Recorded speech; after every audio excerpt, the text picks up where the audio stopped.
Bueno, muy buenos días. Estamos en el libro de Génesis. Hemos estado estudiando la vida de Jacob. Hemos avanzado hasta el capítulo 34. Hoy veremos capítulo 35 y 36. Después de haber visto la semana anterior este capítulo 34 tan turbio, en donde Jacob, en lugar de ir a exponer a su familia a Betel, a la presencia de Dios, él decide asentarse y habitar a las afueras de la ciudad pagana de Siquem, exponiendo a su familia a la maldad y a la concupiscencia del pecado que gobiernan los corazones de los incrédulos. Y vimos que en este capítulo, a consecuencia de esta decisión de Jacob, Dina es violada en este lugar, en la ciudad, por medio del rey, del príncipe Siquem. Vemos que Jacob no tuvo ninguna respuesta ante esto, ante esta situación dolorosa en cada familia. Y a causa de esto, en respuesta a esto, a su inoperancia, a su no respuesta, sus hijos, Simeón y Leví, van a tomar venganza en sus manos, engañando y luego asesinando a todos los hombres de esta ciudad. Entonces, viendo este capítulo tan oscuro y tan doloroso, en donde vemos que a los hombres están tomando en sus manos la venganza, podemos avanzar recordando primero cómo la concupiscencia del pecado puede venir a gobernar los corazones de los incrédulos. Cómo los corazones de los incrédulos pueden ser tomados por la concupiscencia del corazón. Pero también, no solamente ellos, sino que también los creyentes pueden ser gobernados por causa del pecado si nosotros se lo permitimos. Entonces, eso es algo que podemos aprender, porque vimos que no había distinción entre los hombres del pueblo pagano y los creyentes o el pueblo escogido por Dios. No había ninguna distinción, como muchas veces no la hay hoy en día, entre un incrédulo y un hijo de Dios, por causa de que les permitimos a la concupiscencia del pecado gobernar sobre nuestras vidas y tomar poderío sobre nuestras acciones. Entonces esto es algo que estábamos viendo en este capítulo y debemos de reconocer de que nosotros como seres humanos, el resto de nuestra vida, vamos a continuamente estar en una lucha con nuestra vieja naturaleza. Vamos a estar en una constante lucha con nuestras debilidades. Y es real, es el resto de nuestra vida sobre esta tierra. Y lo único en lo que podemos abogar, a lo único en lo que podemos encontrar fidelidad y refugio y amparo, es en la gracia de nuestro Señor Jesucristo, para encontrar perdón, para encontrar purificación de nuestros pecados, para encontrar redención.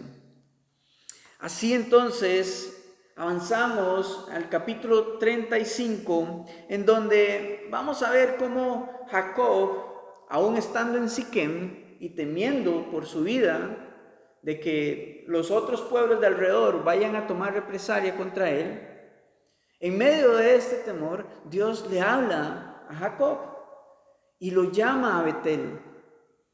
Lo llama al lugar en donde una vez él se encontró con Jacob cuando él huía de su hermano Esaú, hace más de 25 años.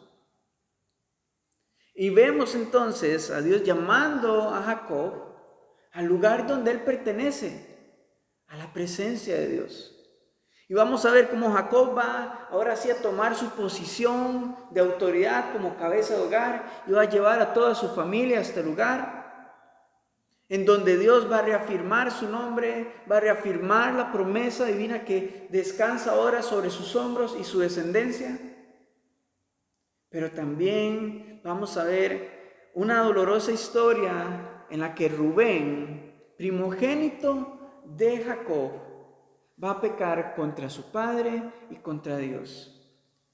Tenemos en este capítulo también la muerte de Raquel, de Isaac, y luego en capítulo 36 tenemos la descendencia de Esaú. Y vamos a ver el por qué está esa historia ahí. Porque en medio de su descendencia tiene también origen el reino de Edom. Vamos a ver más adelante más acerca de esta historia.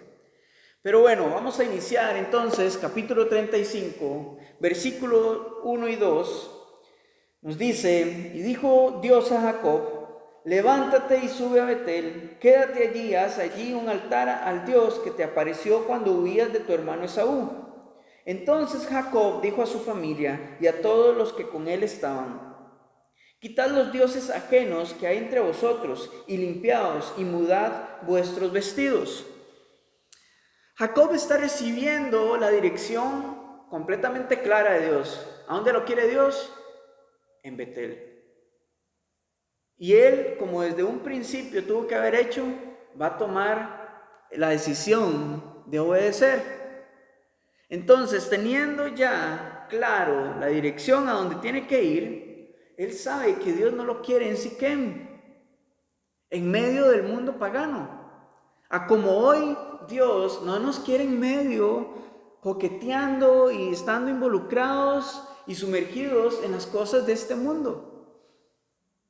Y nos llama a su presencia, nos llama a Betel, aquel lugar en donde tuvimos nuestro primer encuentro con nuestro Señor. Y es lo que podemos aprender e ir viendo a través de esta historia. Pero hay más, porque Dios está llamando a Jacob no solamente a subir a Betel, sino que lo está llamando a quedarse allí. O sea que a hacer su casa, a hacer su habitación ahí en Betel. Y con esto podemos ver la gracia y la misericordia de Dios sobre este hombre que ha tenido subibajas espirituales, emocionales, etc. Y donde el pecado ha abundado en él y en su familia. Vemos la gracia de Dios sobreabundando, extendiéndole su misericordia a pesar de sus debilidades y de los fracasos a través de sus decisiones. Porque Dios ya lo había prometido, que Él va a cumplir su promesa a través de la descendencia de Jacob y va a estar con Él siempre, en donde Él estuviera. En versículo 2 vemos la respuesta inmediata por parte de Jacob. Él sabe de que no está siendo llamado para ir solo, sino que va a llevar a su familia. Y una cosa vamos a hacer una pausa acá para poder meditar un momento sobre aquel momento en donde nosotros vinimos a los pies del Señor por primera vez, en donde había un temor, una incertidumbre acerca de nuestra salvación, acerca de la vida eterna, de qué decisión tomar. Y el Señor entonces nos consoló y nos refugió en su amor. Y nos dio salvación y seguridad en Jesucristo a través de su sangre. Si usted hoy, así como yo, podemos recordar ese tiempo, ese momento, ahí es a donde Dios nos está llamando. A arder nuevamente en ese primer amor con el que nosotros vinimos delante de Dios.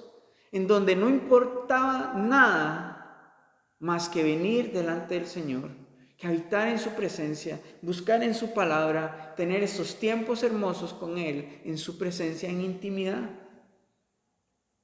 Nos está llamando de regreso el Señor, así como está llamando de regreso a Jacob para ser restaurado a Él, para ser renovado en su presencia. Ahora, vemos a un Jacob diferente, ya no inconstante, sino que está tomando autoridad sobre su casa. Y él, veamos en versículo 2, él está guiando a su familia ahora hacia la presencia de Dios. ¿Y cómo deben de ir hacia ahí?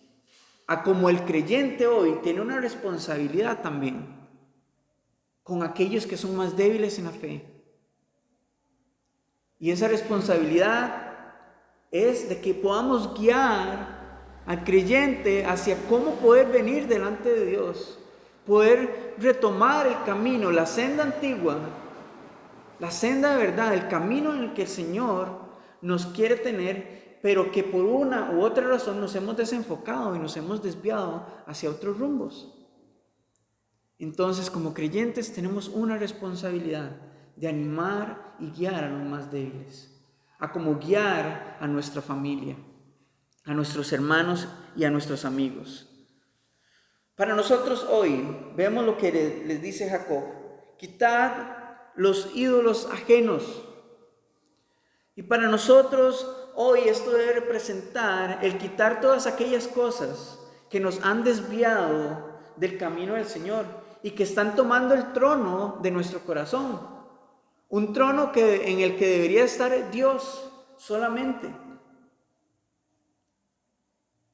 Eso es lo que nos quiere decir este versículo. Cuando Jacob le está diciendo a sus hijos: quiten de en medio de ustedes aquellos dioses paganos,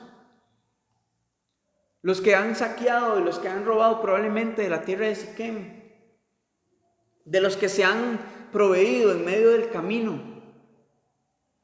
Y no tenemos que literalmente tener cosas materiales o físicas representativas a dioses, porque la idolatría habita y nace en el corazón.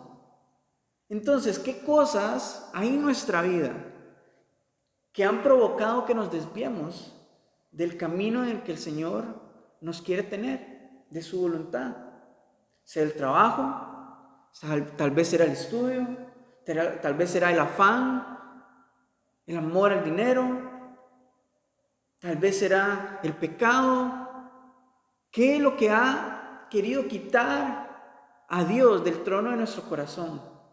Porque eso es lo que Jacob le está diciendo a su familia: quiten todas estas cosas de en medio de ustedes. Y saben, después les dice: limpiaos, versículo 2 al final: quitad los dioses ajenos que hay entre vosotros y limpiaos. ¿Saben? En este momento Jacob le está diciendo: báñense. Eso es, básicamente. Báñense. Quiten todos esos dioses, báñense. Limpien su cuerpo. Nosotros hoy, ¿saben cómo podemos limpiarnos? ¿Saben qué es lo que nos limpia? ¿Saben qué es lo que nos purifica? Primera de Juan, capítulo 1, versículo 9. Dice: si confesamos nuestros pecados, Él, nuestro Señor Jesucristo, es fiel y justo para perdonar nuestros pecados y limpiarnos de toda maldad. ¿Saben por qué? De nada vale tener ropa limpia si por dentro estamos sucios. Si por dentro continuamos en la práctica del pecado. No el pecado ocasional solamente, sino la práctica del pecado. Porque entonces esas vestiduras limpias van a ser solamente una apariencia de que somos cristianos, pero que por dentro hay oscuridad y tinieblas en nuestro corazón. Y con esto podemos ver la gracia de Dios, de que hoy podemos estudiar este capítulo y verlo de esta manera. Cómo el Señor nos quiere limpiar y purificar a través de la confesión, porque la limpieza empieza desde adentro hacia afuera. Entonces el Señor, ¿qué es lo que podemos aprender ahorita con estas dos frases? Primero, identificar para quitar todas aquellas cosas que nos desvían del Señor, para luego entonces venir en arrepentimiento y confesión para ser limpiados por su sangre. Y entonces, ¿qué es lo que dice en la última palabra, en la última frase, versículo 2?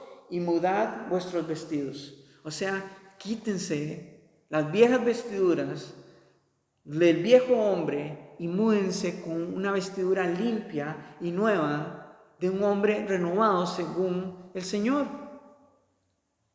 Y eso es lo que nos está llamando Dios a través de este capítulo.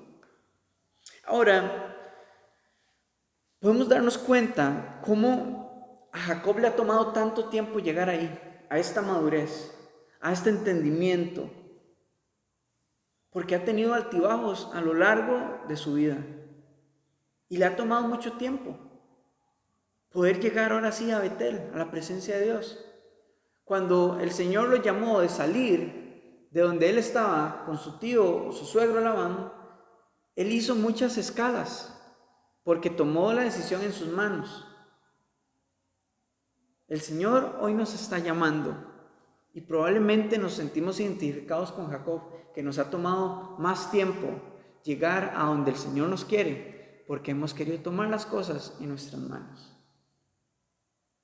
Porque hemos dejado que nuestras debilidades sean más fuertes que nuestra decisión y nuestra convicción de rendir todo esto delante del Señor. Y hemos alimentado probablemente más nuestra carne que nuestro espíritu. Entonces nos sentimos identificados con Jacob en este aspecto. Creo que nosotros debemos de reconocer de que siempre hay altibajos en nuestra vida espiritual. Pero ahí es donde obra la gracia y la misericordia de nuestro Dios. Que aún así, siendo nosotros inmerecedores de su amor, Él nos llama de regreso a casa. Nos llama de regreso a su presencia. Versículo 4 nos dice: así dieron a Jacob todos los dioses ajenos que habían en poder de ellos y los zarcillos que estaban en sus orejas, y Jacob los escondió debajo de una encina que estaba junto a Siquem. Esta es la respuesta de ellos. Jacob ha tomado autoridad y están viendo el ejemplo del por qué su padre, el líder de la casa, está tomando la decisión de hacer una limpia y una purificación en la casa. Quiere venir delante del Dios santo y temible, el que aborrece el pecado. Y ahora su familia está comprendiendo esto, está viendo ese ejemplo. Y entonces deciden dejar a un lado todas aquellas cosas que Jacob les está pidiendo. Y se lo dan a él. Cuando nos habla de zarcillos, nos habla acerca de aretes y varios tipos de joyas que los ligaban a los dioses paganos. ¿Y Jacob qué hace? Los deja ahí a un lado. No, él los entierra, los desaparece. Probablemente podríamos pensar de que Jacob diciendo: hey, voy a enterrarlos para que ustedes no los encuentren. Porque así es. Cuando el Señor nos llama a dejar nuestra vieja naturaleza, lo mejor que podemos hacer es desaparecer esas cosas, esos contactos, esas amistades, y que el Señor se encargue de todo esto que me está desviando de buscar su presencia, de buscar su dirección, de buscar su voluntad. Cuando el Señor nos llama a arder en su amor, a regresar a su primer amor, nosotros tenemos que hacer lo que sea necesario, porque es nuestra vida. Es nuestro Dios el que dio la vida por nosotros.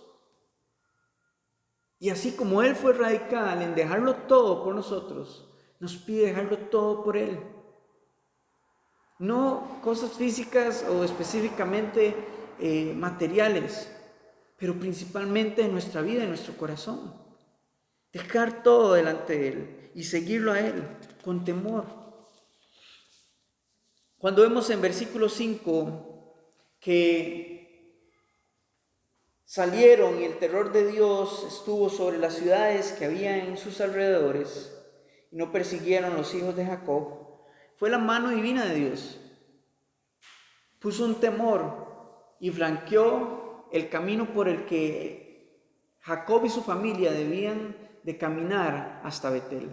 Y así funciona, ¿saben? Cada vez que el pueblo de Dios recibía dirección de Dios y eran obedientes, Dios iba ahí abriendo camino, franqueándoles el camino para que nadie los tocara. Ahora, cuando nosotros somos obedientes a Dios, ¿el Señor se complace en eso? Se complace, pero también nos guarda y nos protege. Nos alinea el camino, dirige nuestros pasos, así como lo están haciendo con Jacob y su familia. Finalmente ellos llegan a Betel. En este lugar muere una mujer de nombre Débora, nos dice en versículo, vamos a leer a partir del 6, dice: llegó Jacob a Luz, que esta es la tierra de Canaán, que es Betel, y todo el pueblo con él estaba, edificó allí un altar, llamó el lugar el Betel, porque allí había aparecido Dios cuando huía de su hermano. Entonces murió Débora, ama de Rebeca, y ahí fue sepultada. Esta mujer, Débora, cuando nos dice que es ama de Rebeca, en realidad lo que significa es que ella era la nodriza de Rebeca, la madre de Jacob. Ella fue como la mano derecha de Rebeca, quien se encargaba de sus cosas, cuando ella fue tomada por esposa para Isaac, cuando salió de su casa. Entonces parece que, recordemos, Rebeca ya ha muerto. Parece que esta mujer decidió continuar su camino junto a Jacob. Aquí muere y es sepultada. Ahí mismo Jacob edifica un altar, adora a Dios, recuerda el consuelo de Dios cuando él huía de su hermano. Y vamos a ver ahora lo que Dios quiere hablar con él. Él quiere arreglar cuentas, quiere recordarle quién es él. Versículo 9 en adelante dice: apareció otra vez Dios a Jacob cuando había vuelto de Padán Aram y le bendijo. Y le dijo Dios: tu nombre es Jacob, no se llamará más tu nombre Jacob, sino Israel será tu nombre. Y llamó su nombre Israel. También le dijo Dios: yo soy el Dios omnipotente, crece y multiplícate. Una nación y conjunto de naciones procederán de ti, y reyes saldrán de tus lomos. La tierra que he dado a Abraham y a Isaac la daré a ti, y a tu descendencia después de ti daré la tierra. Y se fue de él Dios del lugar en donde había hablado con él. Y Jacob erigió una señal en el lugar en donde había hablado con él, una señal de piedra, y derramó sobre ella libación y echó sobre ella aceite. Y llamó Jacob el nombre de aquel lugar donde Dios había hablado con él, Betel. ¿Qué diferente vemos aquí de lo que Dios le ha hablado constantemente a Jacob? Nada. En Peniel, anteriormente, capítulos atrás, recordemos que el ángel del Señor le había hablado a Jacob y le había dicho que su nombre ahora iba a ser Israel. Y luego lo que estamos viendo acá no es nada diferente a esto. Dios le está reafirmando cuál va a ser su nombre, su identidad, su nueva vida. Podríamos decir, su nueva vida para nosotros hoy, su nueva vida en Cristo. Le está recordando quién es Jacob. Le está recordando ahora quién es en Dios. Bajo la promesa, Él es Israel. Y le está recordando y le está afirmando su promesa divina sobre él y su familia. Entonces no hay nada nuevo, porque Dios ya se lo ha hablado. Al igual que nosotros hoy, cuando venimos a la presencia de Dios, ¿qué es lo que encontramos? Que Él, a través de su Espíritu Santo, nos va a recordar quiénes somos usted y yo en Él. Que somos sus hijos. Somos nueva criatura en Cristo. A pesar de nuestros errores, de nuestros deslices, etc., Él nos va a recordar: hey, recuerda que usted es mi hijo, usted es mi hija. Y estas son las promesas y estas son las palabras que yo he hablado para usted como mi iglesia, como mi hijo e hija. ¿Y dónde encontramos sus palabras? En la palabra de Dios. Y aquí no hay nada nuevo. Ya está escrito. Lo que Él nos ha querido transmitir, lo que Él nos ha querido revelar, está en su palabra. No debemos de ir a buscar en ningún otro lado. En su presencia encontramos que Él nos renueva, nos afirma nuestra identidad y nos afirma su palabra. Pero debemos de meditar en ella. Con esto podemos ver y darnos cuenta de que Dios no usa a nadie perfecto. Ninguno de los hombres y mujeres que están en la palabra de Dios son perfectos. ¿Saben por qué? Porque no hay. Pero lo que sí podemos ver es que Dios los santifica y trabaja en ellos porque Él los quiere usar. Y esto debe ser un ánimo para nosotros. porque no somos perfectos. No somos perfectos, pero Dios nos puede santificar, nos puede moldear. Cuando venimos delante de Él y entregamos nuestra vida completamente a Él, nos santifica y nos capacita para ser usados como instrumentos de Él. Y gloria a Dios por eso, porque no lo merecemos, pero es por su gracia, es por su amor y su misericordia.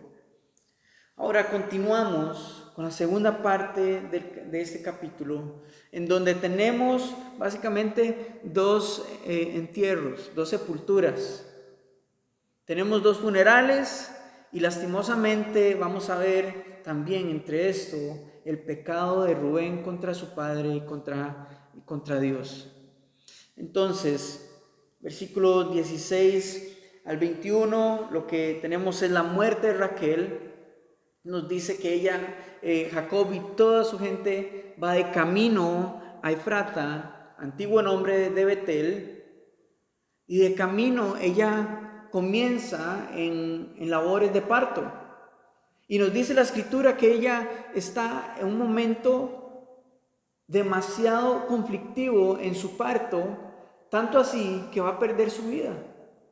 Pero antes de perder su vida, ella nombra a su hijo Benoni, que significa hijo de mi tristeza.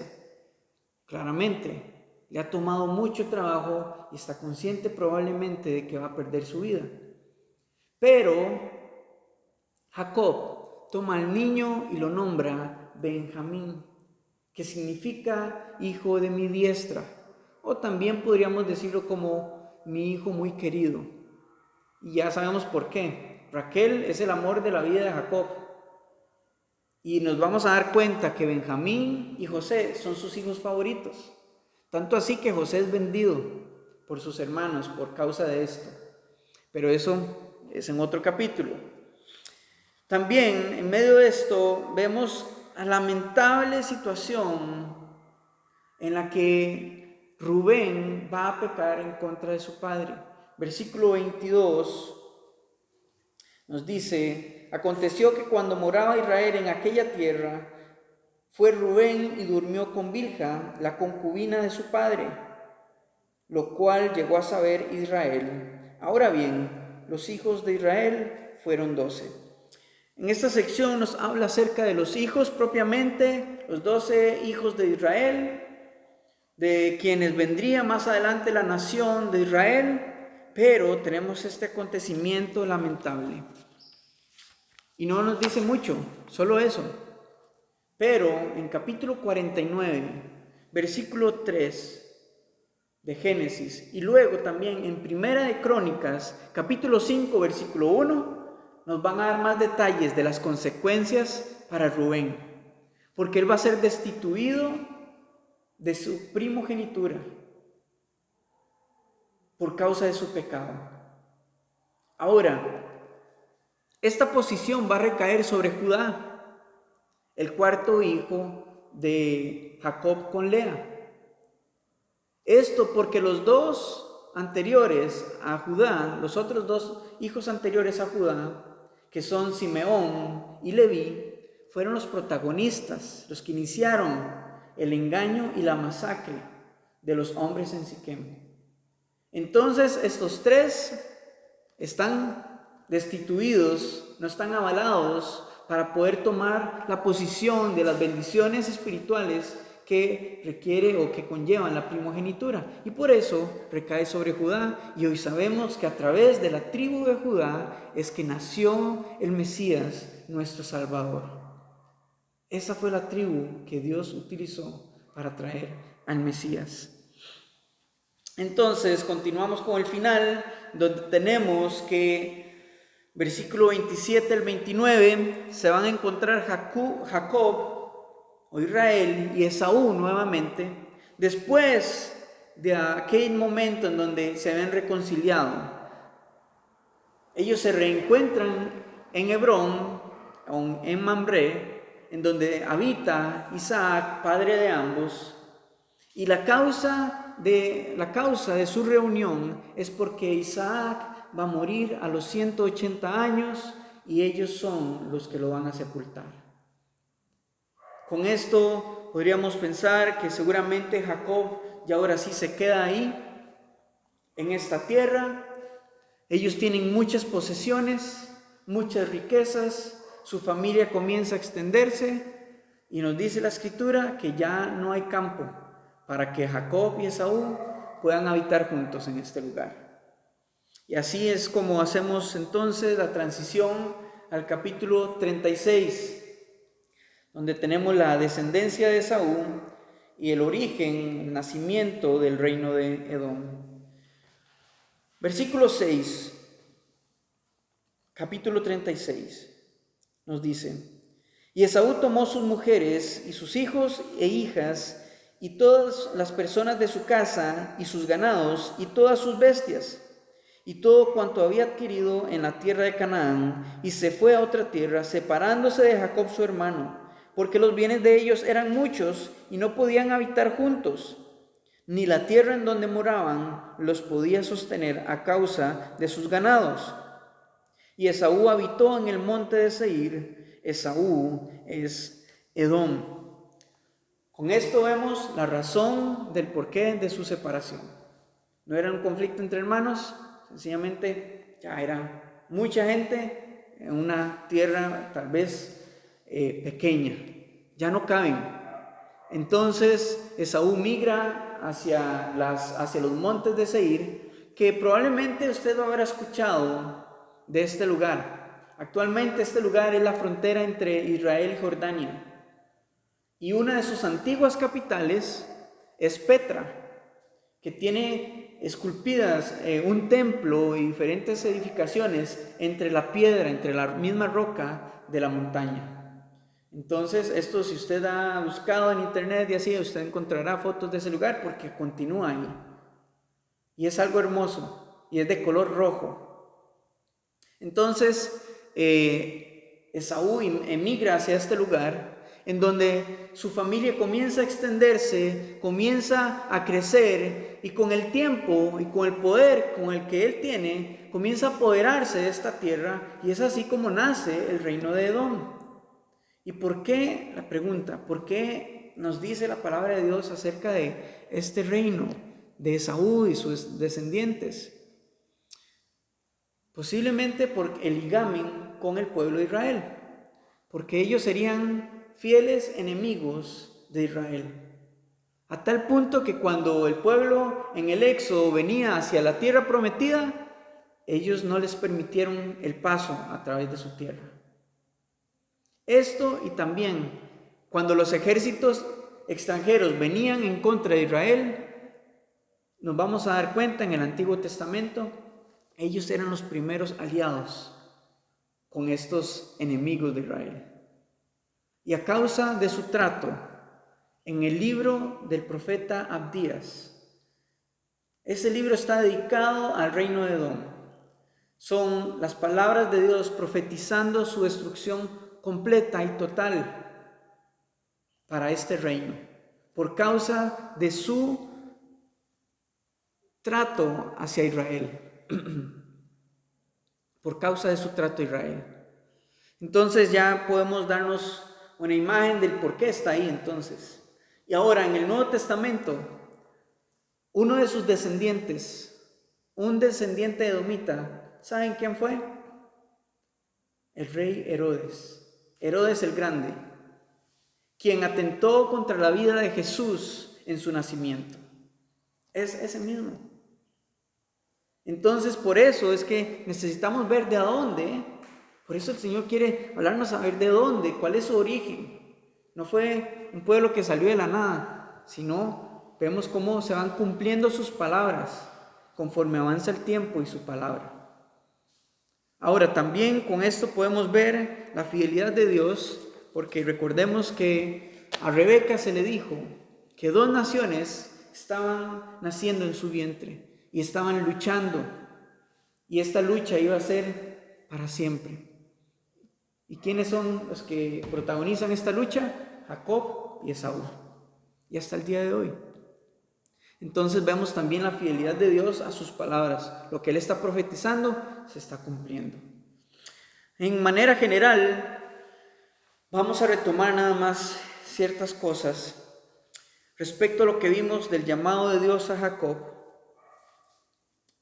Podemos meditar y preguntarnos, ¿a dónde nos está llamando Dios? ¿A dónde nos está llamando a regresar? Podemos meditar en esto. Señor, tú me llamas, pero ¿a dónde quieres que vaya? Bueno, no es un lugar físico específicamente, no nos está llamando específicamente a un llamado, a un ministerio.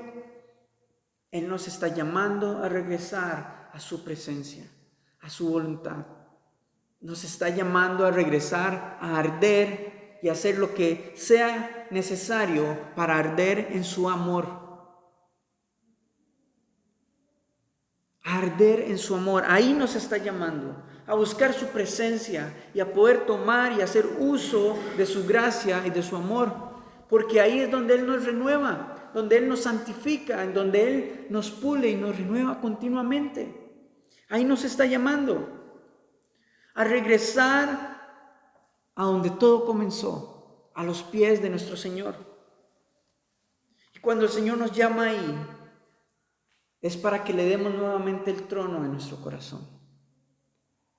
Y para Él desplazar cualquier otra cosa que esté robando su gloria en su vida, en nuestras vidas. Y hermanos, de nuevo, la palabra de Dios nos habla de hombres y mujeres imperfectos, pero Dios así los usó, no porque tolerara el pecado de ellos, porque Dios no tolera para nada el pecado. Él es santo. Pero Él los usó porque Él los santificó y Él los trabajó y su obra es perfecta. Así que eso es un ánimo para nosotros. Y recuerde que el Señor te quiere usar, te quiere santificar, te quiere limpiar y renovar, porque Él quiere que seas útil para Él completamente. Él te quiere usar y extender su gracia y misericordia. Y eso es porque Él nos llama a su presencia. Y aunque seamos indignos de su amor e indignos de servirle, Él aún así nos extiende su gracia y misericordia a través de Jesucristo. Y gloria a Dios por eso. Porque a través de Jesucristo, Él nos hace aptos para ser sus hijos y ser sus siervos. Y por último, este capítulo 36, lo que vimos es que verdaderamente Dios no tiene cabos sueltos. Él no deja cabos sueltos. Él va a cumplir su palabra. Con esto vemos el inicio de este reino. Pero en el libro de Abdías podemos ver el final de este reino. ¿Cuál será su final? Destrucción, muerte eterna. Y el Señor, sí, su gracia es inmensa y es perfecta, pero Dios también es justo. Él es fiel a su palabra y Él va a cumplir con justicia cada una de sus palabras que están en este libro. Y esto debería encender nuestro amor por Él, porque Él es fiel, pero también nuestro temor hacia nuestro Señor, de venir con Él con un corazón limpio, humillado y entregado completamente a Él, para que Él haga su obra en nosotros. Amén. Señor, te damos toda la honra, te damos toda la gloria. Gracias, Dios, por tu misericordia, que podemos estudiar tu palabra y traernos, Señor, a convicción de pecado. Señor, yo te pido que por favor, en esta mañana, tú traigas convicción por medio de tu Espíritu Santo y hagas regresar y volver nuestros corazones a ti completamente, para rendirnos delante de ti, para regresar a ese primer amor, Señor, y arder en tu amor, arder de amor por ti, Señor. A ti sea toda la honra, a ti sea toda la gloria. Bendito Señor, por los siglos de los siglos. Amén y amén. Gracias, Dios.